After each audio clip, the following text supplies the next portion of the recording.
నమస్తే, welcome to our channel. మనం ఇప్పుడంటే ఫ్యామిలీ వైజ్గా చూస్తాం. మెగా ఫ్యామిలీ, నందమూరి ఫ్యామిలీస్ సినిమాలు, లేదా నాగార్జున అక్కినేని గారి ఏఎన్ఆర్ నాగేశ్వరరావు సినిమాలుగా చూస్తాం. కానీ ఒక రోజుల్లో అన్నపూర్ణ వారి సినిమా, కౌముది వారి చిత్రము, విజయ చిత్ర వాళ్ళ చిత్రాలు ఇట్లా బ్యానర్ పేరుగా చూసుకునేవాళ్ళు.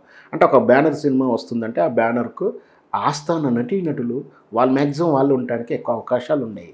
సో ఒక రోజు అన్నపూర్ణ గారి చిత్రం అంటే అక్కినేని నాగేశ్వరరావు గారు నటి. సో ఎందుకు దొంగరాముడు, తోడుకోడలు లాంటి చిత్రాల్లో సావిత్రి గారు నటించినప్పటికీ అన్నపూర్ణ ప్రొడక్షన్ వారి చిత్రం ఇద్దరు మిత్రుల్లో సావిత్రి గారు నటించలేదు. ఎందుచేత నటించలేదు, ఆమెను తీసేశారా, లేకపోతే ఏదన్నా క్లాష్ వచ్చిందా అని ఒక సందేహం అందరిలో ఉండేది. సో ఈ ఇద్దరు మిత్రుల్లో సావిత్రి గారు నటించకపోవడానికి కారణం ఏమైనా ఉందా? ఈ విషయాన్ని మనతో ఉన్నటువంటి ఇమ్మడి రామ గారిని అడిగి పూర్తి వివరాలు తెలుసుకుందాం. నమస్కారం సార్. నమస్తే బాబు. సార్, మనకు తెలిసిందే ఒక రోజుల్లో అంతా బ్యానర్స్ ప్రకారం నడిచేది.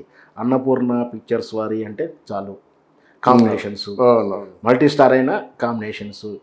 ముఖ్యంగా సావిత్రి గారు బాగా నటించారు వాళ్ళ చిత్రాల్లో. కానీ ఇద్దరు మిత్రుల చిత్రాలు మాత్రమే ఆమె లేదు. అసలు ఎందుకు ఆ పరిస్థితి వచ్చింది? తీసేశారా? ఖాళీ షీట్ ప్రాబ్లమా? ఏదన్నా రెమ్యునరేషన్ వివాదాస్పదాలా ఏంటి అసలు?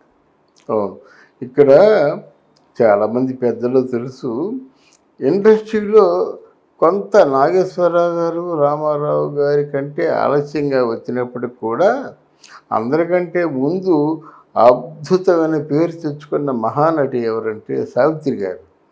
ఆ సావిత్రి గారి తాలూకు యాక్టింగ్, దేవదాసులో యాక్టింగ్తో ఇటు భానుమతి, జీవరలక్ష్మి, యశ్వరలక్ష్మి, పాత వాళ్ళు, సావుకారు జానకి, దేవిక వీళ్ళందరూ పోయారండి. అది ఎవరు కనపడలేదు, ఒక్క తోపుతో అంతే ఎవరు కనపడలేదు అన్నమాట.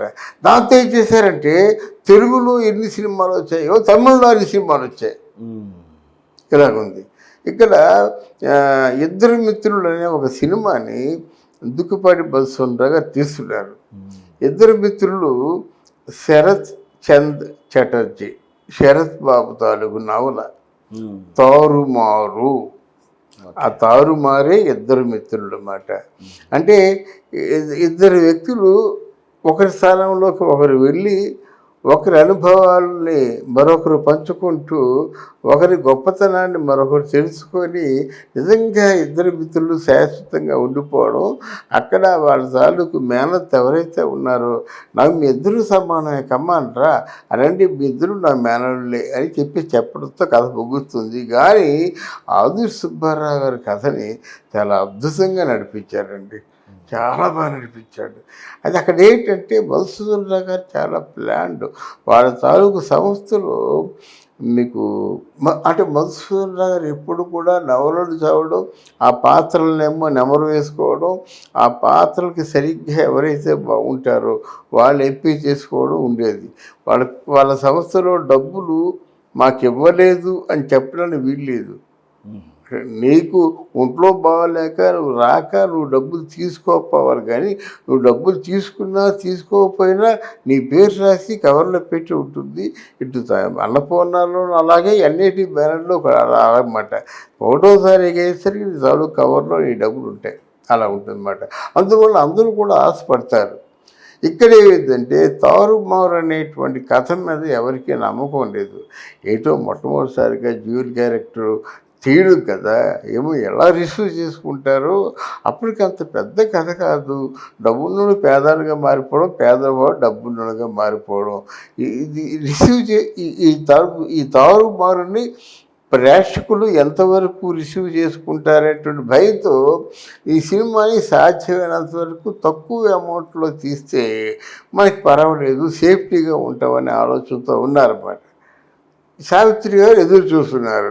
నాగేశ్వరరావు అంటే పక్కన సావిత్రి ఉండవలసిందే, ఉంటేనే హిట్ అవుద్ది. అంత ముందు సినిమాలో కూడా ఉంది కాబట్టి అదే దాంతో ఎదురు చూస్తున్నారు అనమాట.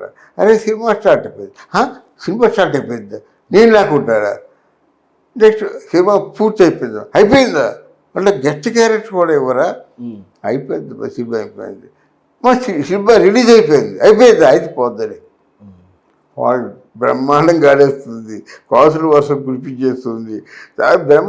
ఎక్కడ చూసినా ఇద్దరు మిత్రులు నాగేశ్వరరావు గారు అద్భుతంగా చేశారు, ఆదుర్తి గారు అద్భుతంగా తీశారు, సెల్వరాజు గారి ఫోటోగ్రఫీ అద్భుతంగా ఉంది. అని అనుకున్నారు. తర్వాత 100 రోజుల ఫంక్షను రానే వచ్చింది. సావిత్రి గారి మండిపోతుంది. ఆ మంట సమయంలో దుక్కిపాటి మధుసూదనరావు గారు ఒక మనిషిని పంపించి, అమ్మ 100 రోజుల పండగ విజయవాడలో చేస్తున్నాం, దాన్ని మీరే చీఫ్ గెస్ట్ ముఖ్య అతిథిగా రమ్మన్నారు. ఇంకా కోపంతో ఉంది. ఇంకా అక్కడ నుంచి సావిత్రి కదా, సావిత్రి గారిని మీరు నేరుగా చూడలేదు. నేరుగా చూస్తుంటే కోపం వస్తే చూడలేమండి, ఇస్సిరి కొట్టేస్తారు. ఏదైనా కుర్ర చెయ్యి ఎడమ చెయ్యి వాటం కదా అంటారు మాట, కొట్టేస్తుంది. కొట్టేసి సావిత్రి గారు తిట్టిందంటే డబ్బులు, కొట్టిందంటే డబ్బులు.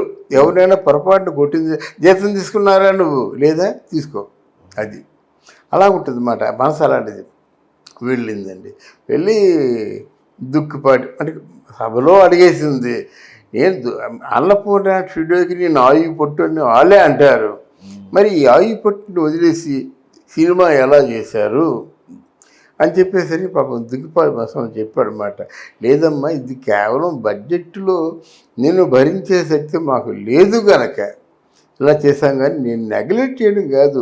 ఇంకా నెక్స్ట్ తీయబోయే సినిమాలు అన్నింటిలో కూడా నువ్వే ఉంటావు, నువ్వు లేకుండా నువ్వు సినిమా ఊహించుకోలేవు అని చెప్పి తర్వాత డాక్టర్ చక్రవర్తి ఎన్ని సినిమాలు ఉన్నాయంటే సినిమాల్లో పెట్టారులేండి. నాగేశ్వరరావు గారు ఉంటే సావిత్రి ఖచ్చితంగా ఉండవలసింది. కేవలం నిన్ను భరించలేక సినిమాకు ఒక వెరైటీ కావాలనుకోని ఆ పాత్రలు ఇవి సరిగ్గా కొత్తది డ్యాన్సరు. రాజసులోచన అప్పటికి రాజసులోచన మొగుడు సిఎస్ రావు నాగేశ్వరరావు పిక్చర్లు ఎక్కువ చేస్తుండేవాడు డైరెక్షన్. ఆ అనుబంధం వాళ్ళిద్దరికి ఉంది. నాగేశ్వరరావు గారికి రాజసులోచనకి కూడా మంచి ఫ్రెండ్షిప్పే ఉందన్నమాట. అలా పెట్టాం. కానీ లేకపోతే నువ్వు నాగేశ్వరరావు గారు అంటే నువ్వే పనికి వస్తావు, నువ్వే అసలు బెటర్ హాఫ్లా ఉంటావని ఉబ్బేసి తర్వాత రాబోయే సినిమాలు అన్నింటిలో నువ్వే ఉంటావు, నువ్వు మా ఇంటి ఆడబిడ్డవు అమ్మా, నువ్వు మనస్ఫూర్తిగా దీవించు యాక్టర్లు అంటే అప్పుడు పొంగిపోయి సినిమా చూశాను, సినిమా చూసినంతసేపు నేను ఏడ్చాను. ఎందుకంటే ఈ సినిమాలో నేను అంత మంచి సన్నివేశాల్లో అంత మంచి సీన్స్ తీసినప్పుడు నేను లేకపోయాను ఏంటని అనుకున్నాను. నాగేశ్వరరావు గారికి నేను గుర్తు రాకపోవడం చాలా ఆశ్చర్యకరం. అంతా ఏదంటారు, వంకాయ గోంగూర అంటారు, కానీ సావిత్రి అని గుర్తు రాలేదు అని సభలో అనేసింది అన్నమాట. But anyway cinema super hit అయింది కనుక నాకు కూడా ఆనందంగా ఉంది.